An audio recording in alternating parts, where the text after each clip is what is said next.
ও আল্লাহ আল্লাহ আল্লাহ আল্লাহ আল্লাহ বাবা কালাফির বাবা মাফ করো বুঝি না ভাই আন্ডারে বাসান। ফুলগাজীর বদরপুরে ফির একেনালির রহস্যজনক গায়েবী মাজার। নানা ধরনের রোগবালাই থেকে মুক্তি পেতে দূর দূরান্ত থেকে ছুটে আসে ফির ভক্তরা।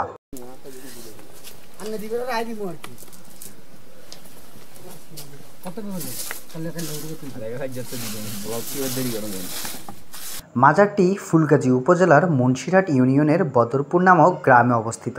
জানা গেছে এই ভারত সীমান্তে ইংরেজ শাসনামলে পীর একেন আলী ইবাদত ও সুড়ঙ্গ পথ দিয়ে সুদূর দিল্লি ও চট্টগ্রাম চলে যেতেন।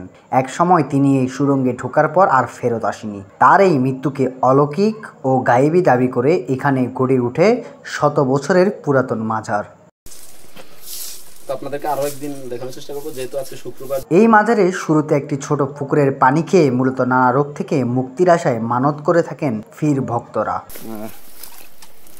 পানিগুলো খালি কি হয় না আল্লাহ যে কোনো রোগের যা কোনো নিয়ত করি খালি আল্লাহ ভালো। আমরা একটা হিসেবে আশপাশে সবগুলো এলাকায় পানি শুকিয়ে গেছে, কিন্তু এটা শুকায় না, এটা অলৌকিক ঘটনা কি?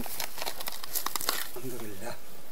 পানিগুলোকে পরিষ্কার কিনা পরিষ্কার দেন না, এই আশপাশে সবগুলো পানি শুকিয়ে গেছে, এখানে এই পানিগুলো থাকার কারণ কি? আল্লাহ রাখছি, আল্লাহর হুকুম, এটা আল্লাহ জানে কোথাও না। উক্ত মাজারটিতে কয়েকটি গম্বুজ মাটির নিচের দিকে অনেকটা ভরাট অবস্থায় রয়েছে। এখানে সরজমিনে গিয়ে একটি খাদেমের সন্ধান পাওয়া যায়। তিনি দীর্ঘকাল এখানে মাজারের সেবা, ইবাদত এবং পীরের সান্নিধ্য লাভের জন্য দোয়া করে থাকেন।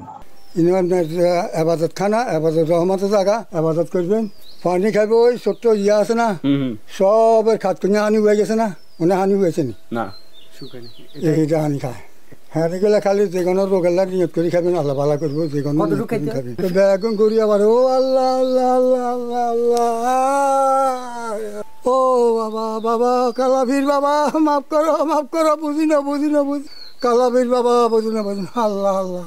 এবারে এখন করি এবার থুই, এবারে আসে ওর ব্যাগে দাওয়াত দিছে, ভাই আন্ডারে বাসান তান্ডে কেন বাসাম কালাফিরে ক তার কাটা ইন্ডিয়া হাত লাগিলে গাড়ি হেলারছে হিমুই এখন হিডিহীন হতে আসে। তো কিন্তু না যাবারে বাতাসা আঙ্গুল গাছা নকুল বুট কি বড় আনছে, ব্যাগেরে খাবার দাবার দিছে, আসে না আসে কোথায়। মাজারের পাশে ছোট্ট একটি কুটিরে মোমবাতি জ্বালিয়ে এখানে রাত্রি যাপন করে আসছে বলে জানান।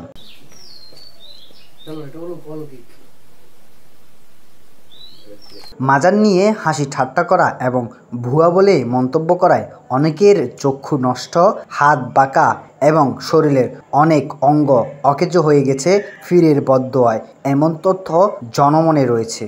ফয়সাল আহমেদকে সাথে নিয়ে তানজিদ শুভ, প্রত্যয় নিউজ, ফুলগাজী।